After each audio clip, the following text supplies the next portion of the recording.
இன்னைக்கு நம்ம women safety பத்தி தாங்க பார்க்க போறோம்.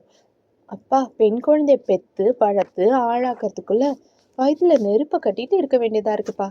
இந்த வார்த்தைங்க இன்னும் சில இடங்கள்ல கேட்டுட்டு தான் இருக்கு. இதெல்லாம் மாத்தணும்னு நம்ம ஏதாவது முயற்சி எடுத்திருக்கோமா?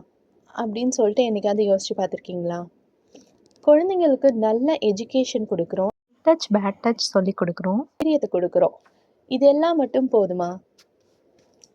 இல்லைங்க. குழந்தைங்களுக்கு இன்னும் அவசியமான ஒரு விஷயம் இருக்கு.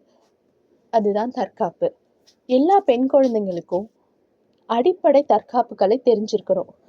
எப்படி படிப்புக்கும், ஒரு எக்ஸ்ட்ரா கரிக்குலர் ஆக்டிவிட்டீஸுக்கும் இம்பார்ட்டன்ஸ் குடுக்குறோமோ, அதே போல நம்ம இம்பார்ட்டன்ஸ் குடுக்கணும் அப்படின்னு நினைக்கிறேங்க. நீங்க நினைக்கலாம், என்னடா மார்க்கெட்ல எவ்வளோ சேஃப்டி கேட்ஜெட்ஸ் வந்துடுச்சு, அப்ளிகேஷன்ஸ் வந்துடுச்சு. இவன் இன்னும் இத பத்தி பேசிட்டு இருக்காளேன்னு. ஆனா, அந்த சந்தர்ப்ப சூழ்நிலை நமக்கு எப்படி அமையுதுன்னு தெரியாது. அதனால நம்மளே நம்மள பாதுகாத்துக்கிற திறனை வளர்த்துக்கணும். அப்பதாங்க நம்மளால உண்மையான ஃப்ரீடமை ஃபீல் பண்ண முடியும்.